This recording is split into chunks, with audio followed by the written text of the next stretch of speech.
va toujours regarder ici ou non?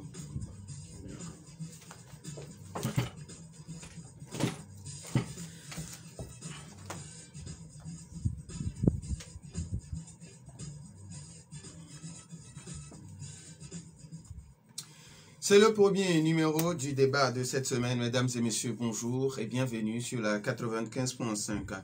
La question de la prise en charge des enfants atteints d'handicap se pose en termes non seulement d'accès à une éducation inclusive en milieu scolaire, mais aussi en termes d'inclusion dans la vie citoyenne de tous les jours pour aider ces enfants à se sentir hommes avec grand H, bien sûr, et à s'épanouir.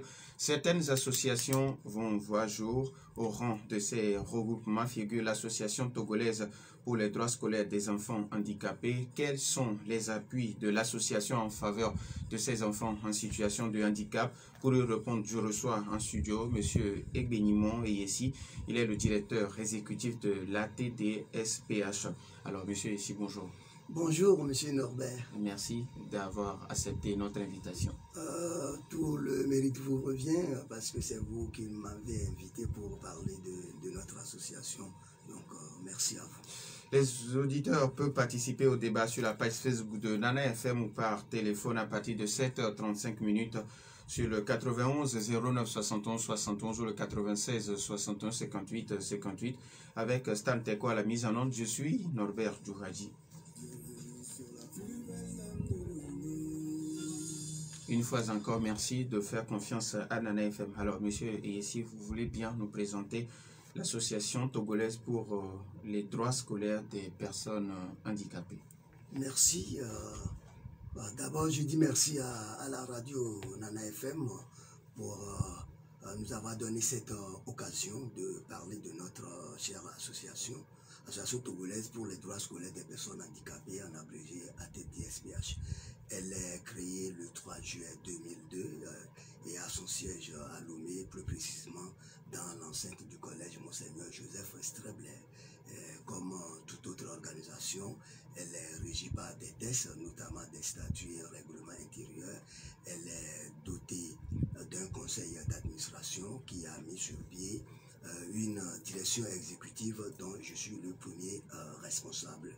Et l'objectif premier ou général de notre association, c'est de faire en sorte que l'éducation inclusive devienne une réalité au Togo. Nous menons beaucoup d'activités, mais notre, que dirais-je, nos moyens d'action sont le plaidoyer, la sensibilisation et puis l'exécution de certains projets au profit de nos frères et sœurs handicapés en milieu scolaire et universitaire. Depuis 2002 que vous êtes sur le terrain, quel bilan sommaire vous pouvez dresser? Je peux dire que grâce au plaidoyer, à l'exécution de certaines activités, nous avons quand même apporté sensiblement notre contribution pour réunir les conditions favorables d'apprentissage aux personnes handicapées. Je n'en veux pour preuve que certains exemples, au plan national par exemple, vous connaissez, avant d'aller à l'examen, il y a des notices d'inscription qu'il faut remplir, et ces notices-là, que ce soit au CEPD, UPC, Bac 1, Bac 2, étaient muettes sur la situation des personnes handicapées. On les met tous dans le chapeau, sous le chapeau de candidats. Mais quel candidat, quel type de candidat, fille ou garçon, on le sait, mais qui sont porteurs d'une déficience quelconque, on ne sait pas. Donc, grâce à notre structure, nous avons essayé de rendre inclusive ces notices d'inscription. Nous vous parlez d'accessibilité tout à l'heure, grâce à l'exécution de certains projets qui nous a été financé à l'époque par Handicap International sous le couvert de SCAC. Nous avons pu rendre accessible beaucoup de bâtiments scolaires à Lomé ici par la construction de rampes. Autre chose, en ce qui concerne l'appui technique, eh bien, il y a beaucoup de chefs d'établissement qui refusent d'inscrire les enfants handicapés dans leur établissement, mais nous arrivons à chaque fois que l'occasion se présente à les convaincre, à leur faire comprendre que une personne handicapée a beaucoup plus besoin de l'éducation scolaire. Sur le plan matériel, vous savez que quand nous parlons, l'un des problèmes cruciaux que rencontrent les personnes handicapées, c'est le déplacement, c'est le problème de mobilité. Et donc, on arrive aussi à aider nos frères et sœurs handicapés en mettant à leur disposition des aides techniques roulantes et de marche. J'entends par là béquilles, fauteuil roulant, tricycle, pour ne citer que cela. C'est pour ne citer que cela. Alors, est-ce que ces actions sont seulement limitées à Lomé ou c'est sur toute l'étendue du territoire national? Une belle question.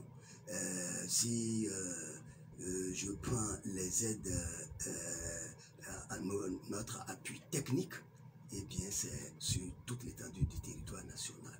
Je vous donne un exemple.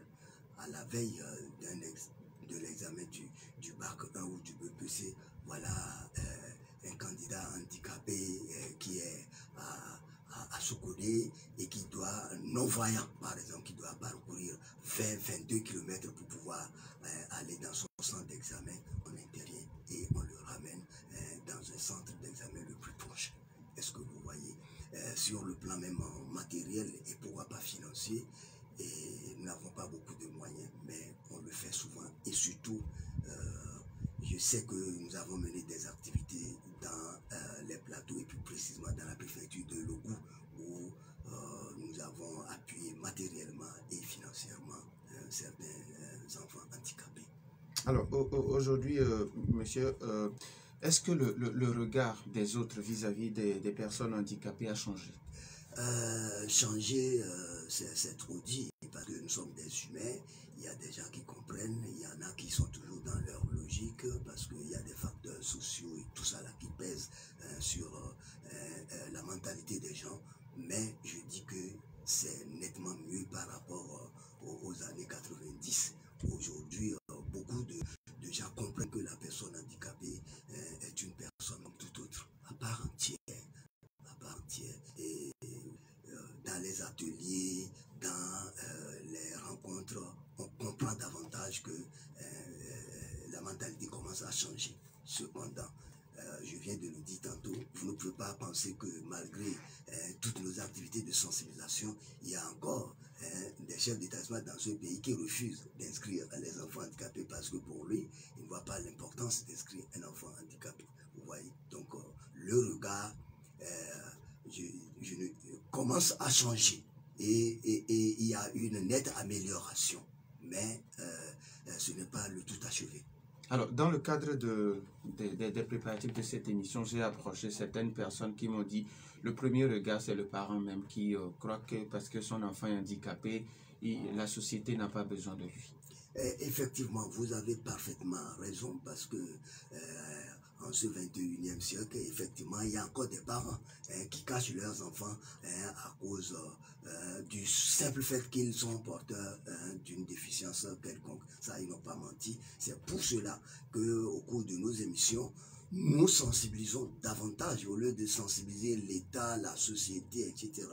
Eh bien, il faut commencer par la cellule familiale. Autrement dit, les parents qui doivent savoir que ce qui définit l'homme, ce n'est pas le physique. Le physique. Pour parler comme Aristote, le physique, c'est de l'accident. Est-ce que vous voyez, même si je perds un bras, je perds un pied et tout ça là, il suffit que j'ai la tête, je suis toujours homme. Parce qu'on est homme, pas la tête, pas l'intelligence, pas la raison surtout. Et donc les parents, beaucoup sont encore dans ce schéma, mais je crois que avec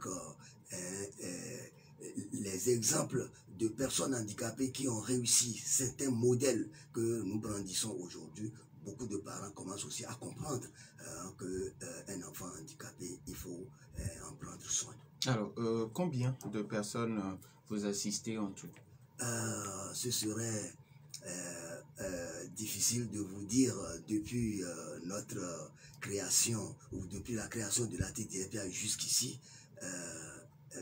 C'est difficile de donner un chiffre qui ne répondra pas ou qui ne répondrait pas à la réalité. Mais comme je vous le dis, que ce soit à l'université de Lomé, on n'est jamais intervenu à l'université de Kara, ça il faut le dire, on n'a pas de moyens. Et dans les écoles, et plus précisément comme je l'ai dit, dans la préfecture de Logou et tout ça, à Lomé, nous appuyons beaucoup d'enfants handicapés. Et nous négocions même des bourses privées pour soutenir certains étudiants ayant, enfin certains enfants handicapés ayant le bac, mais qui sont limités dans leurs moyens. Voilà. Alors, il y a plusieurs associations, toute une panoplie d'ailleurs, qui travaillent en faveur des personnes en situation de handicap. Quel lien vous avez, votre association, avec les autres associations? Bien, vous m'amenez à dire, c'est une belle question. Vous voyez, seul on ne peut pas réussir cette activité, c'est un défi. Hein? Le handicap, l'intégration sociale et scolaire des personnes handicapées est un défi. Mais j'ai oublié de vous dire dans mon mot introductif que la FETAF, pardon, la TDSPH d'abord est membre de la Fédération togolaise des associations de personnes handicapées. Elle est aussi membre de la Coalition nationale togolaise pour l'éducation pour tous, en abrégé CNT-EPT. Et là, au sein de chaque réseau, il y a des organisations avec qui nous travaillons en partenariat. Nous exécutons des projets ensemble. Je vous donne quelques exemples. Il y a une association avec qui nous travaillons beaucoup et qui est aussi membre de la FETAF. C'est l'association des parents et amis des personnes encéphalopathes, en abrégé APAP. Il y a également l'association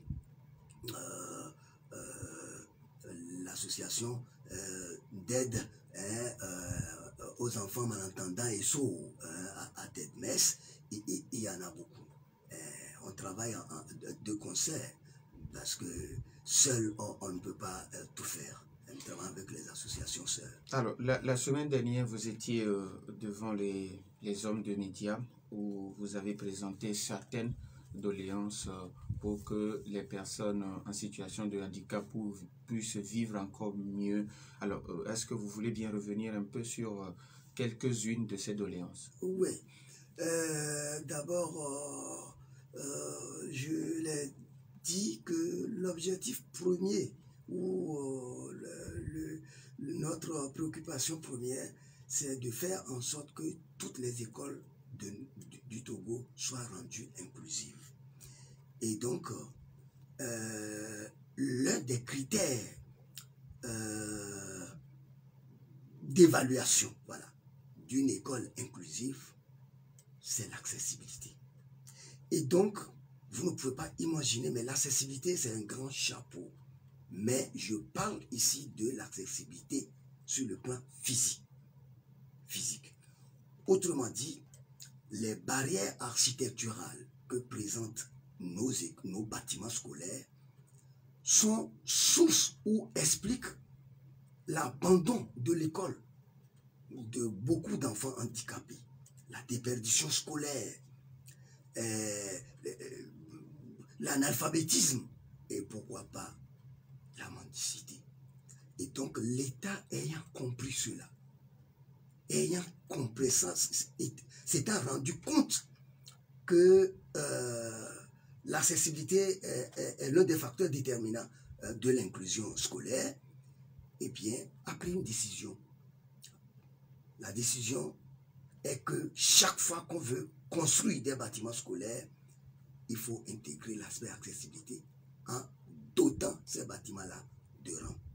Et c'est ce qui se fait. Au passage, je dis merci à l'État. Merci.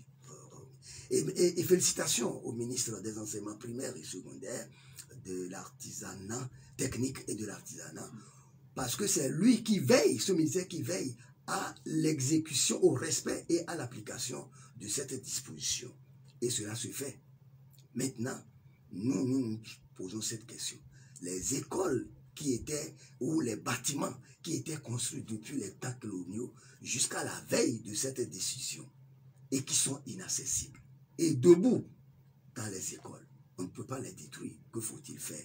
Parce que quand on parle de l'école inclusive, cela ne veut pas dire que dans une enceinte scolaire, qu'il y ait des bâtiments dotés de rampes et qu'il y en a qui ne le soient pas. Donc, nous nous sommes dit, que faut-il faire pour que les anciens bâtiments-là soient aussi accessibles comme ceux qu'on construit aujourd'hui? Et c'est notre problème. C'est cette interrogation ou c'est ce défi-là qui nous a permis d'initier un plaidoyer, et la cible de ce plaidoyer, vous devez le savoir, c'est le ministère des enseignements primaires, secondaires, techniques et de l'artisanat, pour qu'ils puissent trouver une solution.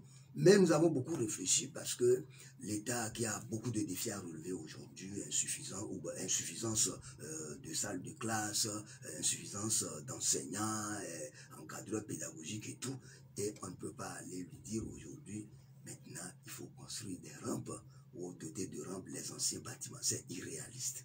C'est irréaliste parce que l'État a d'autres priorités. Maintenant, nous nous sommes dit, c'est quand même important. Que faut-il faire? Il faut trouver un schéma simple. Parce que vous n'êtes pas sans savoir que les parents d'élèves se sont organisés, se sont regroupés dans des comités que nous appelons APE au niveau de l'enseignement secondaire et puis au COGEP au niveau du primaire, et qui contribuent énormément sur le plan financier au fonctionnement de l'école, la construction des salles de classe, le recrutement des enseignants. Et notre plaidoyer met l'accent sur une seule chose. Il faut que désormais les APE, les COGERES, en collaboration bien sûr avec les chefs d'établissement, intègrent dans leur projet de dépenses une ligne consacrée à la construction de rampes, à la construction progressive de rampes d'accès dans leurs établissements. Et au bout de 3 ans, 5 ans, les vieux bâtiments seront tous accessibles. Je ne sais pas si je me fais comprendre. Oui, maintenant que on dit que l'école est gratuite ou les élèves ne payent plus, comment est-ce que vous pensez que les directeurs d'école, où vont-ils trouver l'argent pour faire ce genre de réalisation? L'école est gratuite au primaire, si Mais, je le sais bien. Okay. L'écolage, les frais scolaires sont gratuits au primaire. Maintenant, comme nous traversons une période difficile avec coronavirus et tout, l'État a décidé, à moins que je n'ai pas bien compris les choses, a décidé qu'exceptionnellement, surtout pour cette année, que les parents ne paient pas les frais scolaires. Néanmoins, on ne sait pas encore si cette décision va continuer. Voilà. Mais restons dans le présent. Restons dans le présent. Donc, il n'a pas supprimé la contribution des parents. Et ce sont des contributions volontaires. Néanmoins, moi-même, j'ai été proviseur de chef d'établissement. Et ces contributions, les parents ont cette bonne volonté. Parce que l'État, dans le monde entier, un État ne peut jamais tout faire. Nous, associations, par exemple, nous sommes des auxiliaires de l'État. Ce que nous faisons, c'est aux côtés de l'État pour l'amener à résoudre tel ou tel aspect du système éducatif. Est-ce que vous voyez? Donc, les parents le font déjà. Maintenant, il faut qu'ils orientent aussi les choses dans ce sens. Autrement dit, que l'une des priorités soit aussi la construction, la dotation progressive de rampes des vieux bâtiments. Les auditeurs ont maintenant la possibilité d'intervenir sur le 91 09 71 71 ou le 96 61 58 58. Après, est-ce que nous avons un auditeur en ligne? 91 09 71 71 ou le 96 61 58 58. Alors, est-ce que... Mais je vais aller un peu jusqu'au bout. Effectivement, un plaidoyer doit être soldé par une prise de décision. Et effectivement, le ministère des enseignements primaires, secondaires, techniques et de l'artisanat a sorti une lettre circulaire pour demander au chef d'établissement de travailler de concert avec les parents d'élèves et aussi d'autres partenaires, vous voyez, d'autres partenaires pour que ces vieux bâtiments-là soient désormais accessibles. Et nous profitons de cette occasion pour féliciter et remercier le ministre pour avoir trouvé que le problème que nous avons posé est un problème pertinent et important. Alors, maintenant, quels sont vos projets d'avenir? Nos projets d'avenir, d'abord, je commence par... nous avons un premier auditeur. Voilà. Dans l'FM, allô? Allô? Allô? Oui, bonjour. Bonjour. Oui. Oui. C'est Michel. Michel, oui. Et bonjour à l'invité. Bonjour, Michel. Et en l'écoutant, il a toujours parlé de l'inclusif. Ce qui est étonnant, c'est que, en fait, les gouvernants de ce secteur ne le voient pas de ce pays, parce qu'il n'y a rien qui soit inclusivement fait concernant ce secteur de l'éducation. Il parle des rampes tout à l'heure, mais les rampes, ce n'est que la plus petite partie de l'iceberg. Vous voyez d'ailleurs même la manière dont on construit les bâtiments. Et on bâtit des bâtiments en couleur de bâti, alors que nous sommes de diverses opinions en allant dans ces établissements. Et vous voyez qu'il n'y a pas d'inclusivité. On a toujours plus soin d'entretenir la division. Maintenant, en ce qui concerne ce secteur de personnes spécifiques, des handicapés, moi je pense que c'est toujours l'État qui doit donner les directives fortes. Parce que vous ne pouvez pas aller sensibiliser les parents lorsque la tête du train ne donne pas des directives fortes encadrant cette situation-là. Parce que si l'État rassure les gens, mais interdit de faire ceci quand il s'agit de personnes handicapées, et il vient de donner par là un exemple où des directeurs refusent d'inscrire des handicapés, c'est des abus. Et l'État doit frapper fort quand on entend des choses comme ça. Et si l'État frappe vous allez voir que les gens vont commencer par rentrer dans les rangs, et on va donner confiance aux parents qui ont ces genres de situations chez eux à la maison. Donc moi je crois que la manière dont un train avec son wagon doit marcher dépend de la tête du train. Merci beaucoup, Michel. 91 09 71 71 ou le 96 61 58 58. Les auditeurs ont toujours la possibilité de nous appeler. Alors, vous avez suivi Michel qui Oui, j'ai suivi Michel. Moi, je suis sans langue de bois, hein, je n'ai pas ma langue dans la poche. Si nous prenons l'Afrique tout entière, l'Afrique tout entière, l'éducation inclusive, ça n'a pas commencé depuis les États coloniaux. Est-ce que vous voyez? Et le début d'application de cette éducation inclusive initiée par Handicap International et aujourd'hui avec Plan Togo, CBM, mais c'est mieux au Togo, ça sincèrement. Les gens viennent s'inspirer aussi de nos expériences. Il a parfaitement raison. Mais vous voyez, l'État ne peut jamais comprendre tout ce qui se passe à la base. Et donc, un chef d'établissement qui refuse d'inscrire, je ne peux pas lui en vouloir parce que ce n'est pas ignorance. Il ne le sait pas. Combien de personnes maintenant peuvent parler d'éducation inclusive avec précision? Il n'y en a pas. Ils sont moins nombreux. Est-ce que vous voyez? Et là, je le dis et je vais le rassurer, que l'État commence à s'approprier, à prendre sur lui et à relever ce défi-là qu'est l'éducation inclusive.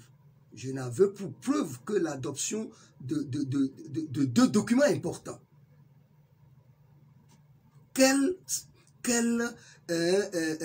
système d'éducation inclusive ou quel modèle, voilà, quel modèle d'éducation inclusive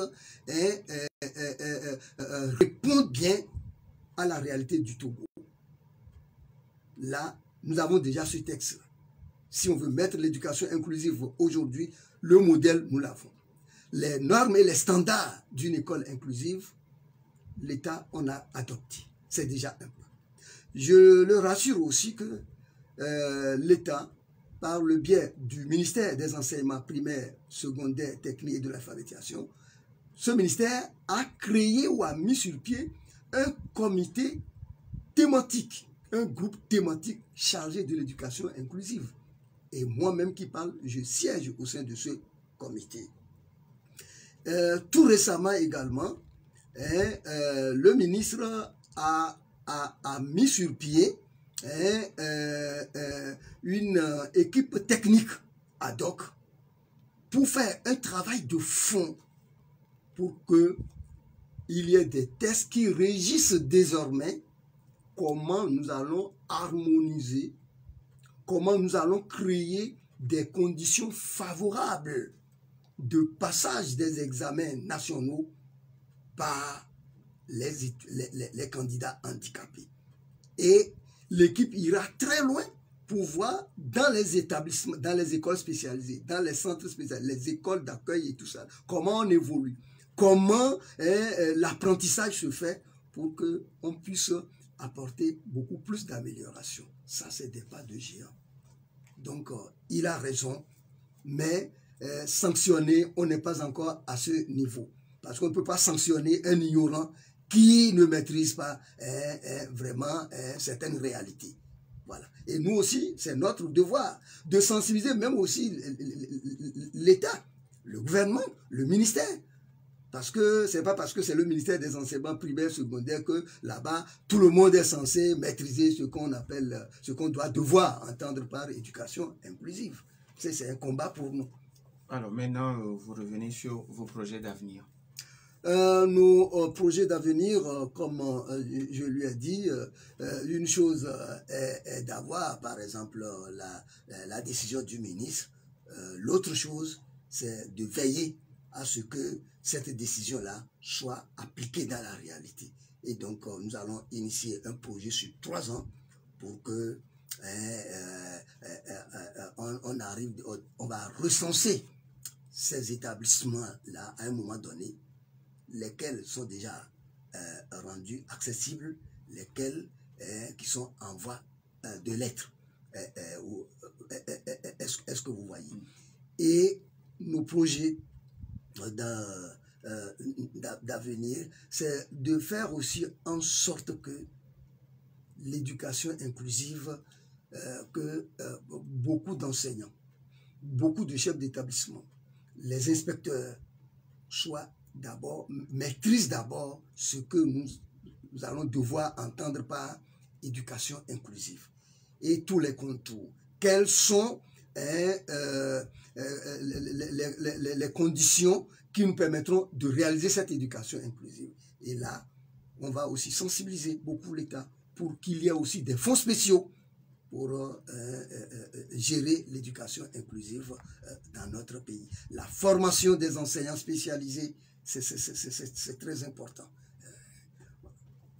91 09 71 71 ou le 96 61 58 58. Les auditeurs ont toujours la possibilité de nous appeler. Alors, certaines personnes pensent que pour que les élèves puissent comprendre un peu la cause des personnes handicapées, il faut que les enfants d'abord soient sensibilisés, mais qui va aller les sensibiliser? Il faut que les personnes handicapées elles-mêmes aillent au devant, c'est-à-dire les enfants qui vont sensibiliser leur père. Ce travail-là, c'est notre lot quotidien. Depuis 2018, nous avons commencé d'abord à former les enseignants en langue de signes au lycée de Béplage, au CEG d'Abalépé-Dogan.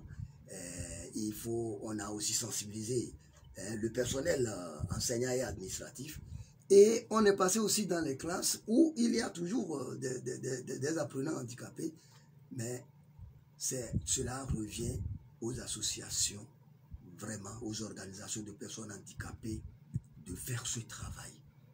Et les enfants handicapés et non handicapés aussi peuvent aussi sensibiliser d'autres, parce que la sensibilisation, ça peut se faire à tous les niveaux, et même jusqu'aux parents. Donc, c'est le lot quotidien de toutes les associations aujourd'hui, la sensibilisation des personnes handicapées. Et je profite de l'occasion pour dire à nos enfants, à nos frères et sœurs handicapés, que si nous contribuons à relever ce défi-là, eh bien, ce n'est pas pour cultiver la médiocrité, ce n'est pas pour cultiver la facilité, du tout. Aujourd'hui, nous sommes dans un monde de compétition, et tout enfant handicapé, que ce soit à l'école primaire, au secondaire ou à l'université, doit cultiver l'excellence, doit être compétent.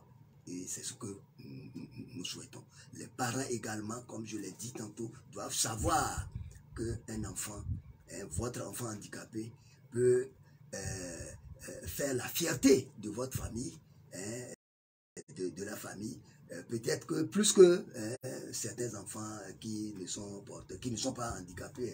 Nous avons un autre auditeur en ligne. Allô? Allô? Oui, bonjour. Monsieur. Bonjour. J'aimerais participer à l'émission. Vous y êtes. Votre nom, s'il vous plaît? C'est Maurice Badako. Et je salue vivement l'invité. Merci, Badako. Oui, et c'est un bon thème. Nous avons pris en vol, mais j'aimerais vraiment toucher un point que j'aimerais que vous développiez là-bas pour nos auditeurs. C'est le fait que c'est en classe que tout se joue. C'est avec,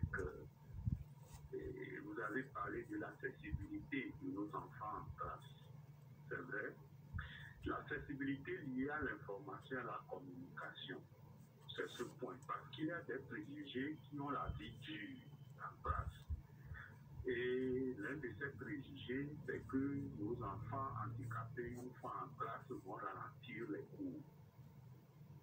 Et ça, il y a beaucoup de modules autour de ça qui vraiment les sensibilisent, ou bien des modules de formation qui les aident à ce que nos enfants ne ralentissent pas effectivement ces cours. Mais en voyant des modules de formation, par exemple de nos conseils pédagogiques, de nos inspecteurs et tout, nous ne voyons pas la dimension inclusion. Vous voyez, alors que c'est eux par la suite qui vont faire le pilotage. Donc, j'aimerais que vous mettiez beaucoup l'accent sur ça pour nos auditeurs, pour que quelque chose soit fait dans ce sens. Je vous remercie. Merci à vous aussi, Monsieur Maurice. Monsieur Badako, Maurice, merci. Dans mon développement, j'ai dit tout à l'heure que quand on parle d'accessibilité, c'est un tout. Mais la question qu'on m'a posée est directement liée à notre conférence de presse de la fois dernière. Et cette conférence de presse, son contenu met l'accent sur l'accessibilité physique. C'est pourquoi je ne suis pas allé dans ces détails. Il a parfaitement raison. Mais on peut avoir une autre occasion. Non, allez-y. On a encore moins 10 minutes. Bien. Alors, comme il a dit, effectivement, quand on parle de l'inclusion, cela ne s'arrête pas seulement à l'aspect physique des bâtiments et tout, mais aussi dans la classe, comme il le dit. Et les enseignants eux-mêmes doivent être formés. Si dans la classe, il y a des enfants ou des élèves non-voyants, l'enseignant doit maîtriser, comment appelle-t-on, le braille, l'écriture braille, l'écriture braille.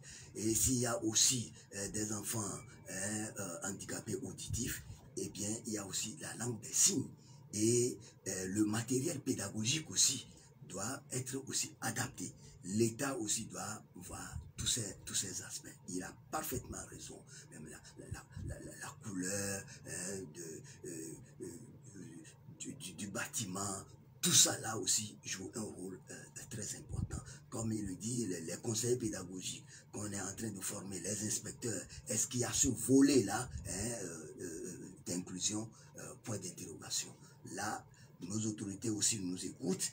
Et il faut que dans les curricula de formation, qu'on intègre aussi cet aspect-là pour que les élèves handicapés puissent jouir aussi à égalité de chance de la chose scolaire au même titre que leurs concitoyens. Nous avons un autre auditeur. En FM, allô?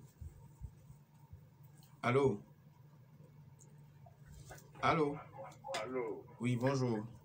Bonjour, monsieur mon directeur. Papa Sibiti, comment allez-vous? Ça va? Bonjour, monsieur mon président. Oh, mais bonjour, grand frère Sibiti.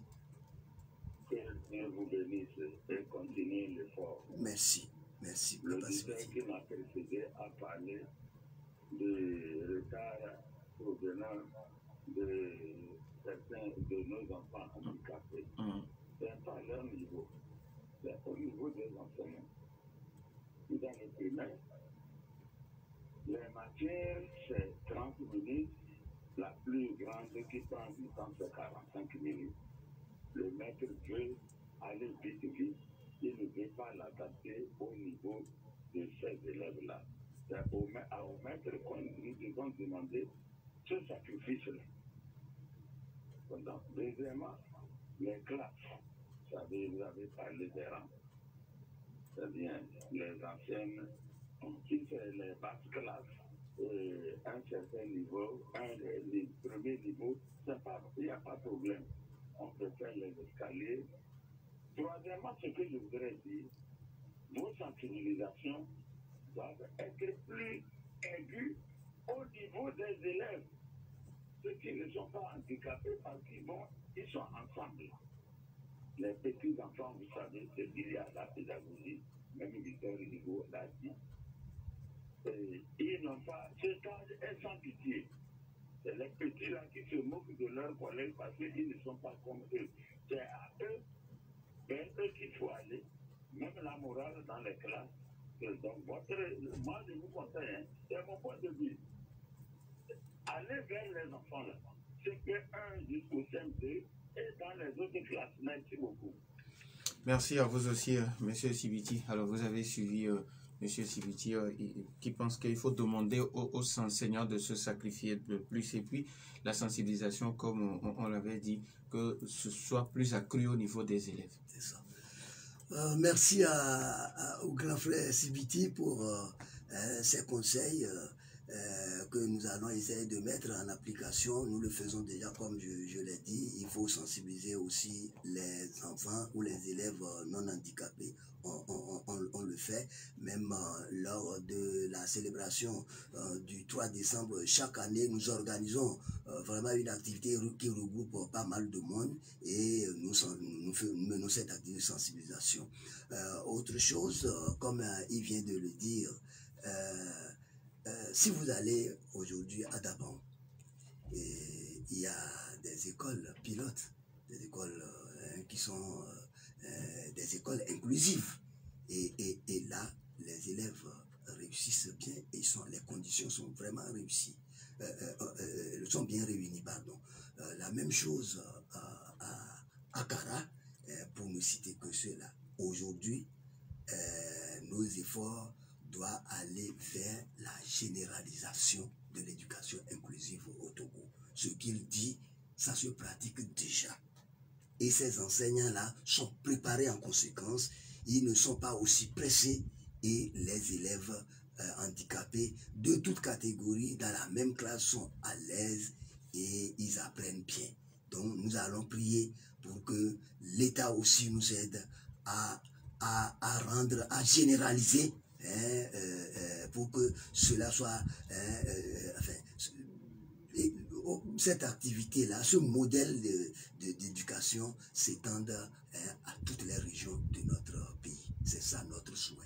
Alors, et par rapport à la sensibilisation au niveau des enfants? Oui, au niveau des enfants, comme je l'ai dit, que ce soit à Dapaon, parce que quand on parle de FETAF, de la FETAF, mais les associations qui sont membres sont dans toutes les régions.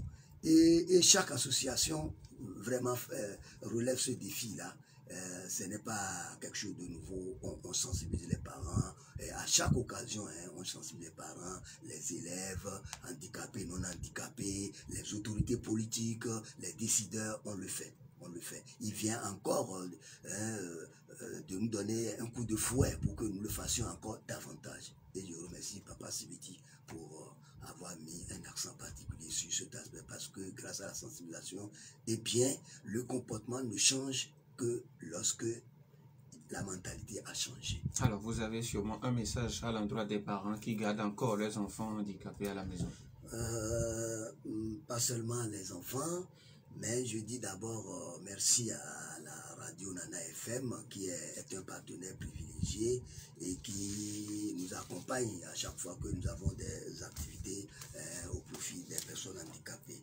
Et comme vous le dites, les parents également, je les invite à considérer le handicap ou la déficience comme un accident. Un accident, c'est-à-dire que ce n'est pas quelque chose qui agit profondément sur la vie réelle de l'individu. La vie réelle de l'individu. Quand, comme je l'ai dit, c'est la raison, c'est la tête qui fait tout. Dès lors que votre enfant peut bien réfléchir, il peut tout faire. Donc je les invite à ne plus cacher leurs enfants, parce que quelque part je dirais que c'est un péché. Parce que d'autres veulent avoir aussi ces enfants handicapés. Et quand vous vous occupez bien de vos enfants handicapés, vous allez voir ce que c'est. Excusez-moi, moi qui parle ici, si mes parents m'ont abandonné, moi je ne serai pas professeur de philosophie, censeur, professeur et tout. Donc l'école est une échelle sociale. Aux enfants handicapés, comme je l'ai dit tantôt, je les invite à cultiver l'esprit de combativité. Si j'ai des manquements, que ce soit sur le plan physique et tout ça, si je ne vois pas, je dois beaucoup travailler intellectuellement plus que les autres. Et je les exhorte à mieux faire. Je leur recommande ceci. Cette incantation que chaque enfant handicapé se le prononce. Si je ne peux pas être partout où je suis, si je ne peux pas être le meilleur, que je ne sois jamais le pire. Ça doit être le slogan de chaque enfant handicapé. Et pour terminer, je remercie tous les partenaires qui nous ont aidés à apporter un plus aux enfants jusqu'à ce jour. Et j'encourage également le ministère en charge de l'éducation à faire davantage. Félicitations pour tout ce qui a été fait et je l'exhorte à le faire davantage pour que l'éducation inclusive dans notre pays vraiment devienne une réalité. Nous disons merci à M. Egbenimon Riessi, directeur exécutif de l'association togolaise pour les droits scolaires des personnes handicapées. Merci à vous aussi pour votre fidélité d'écoute à Nana FM. Fin de ce débat mis en onde par Stan Teko. Je suis Norbert Djouradi. Bonne suite de nos programmes.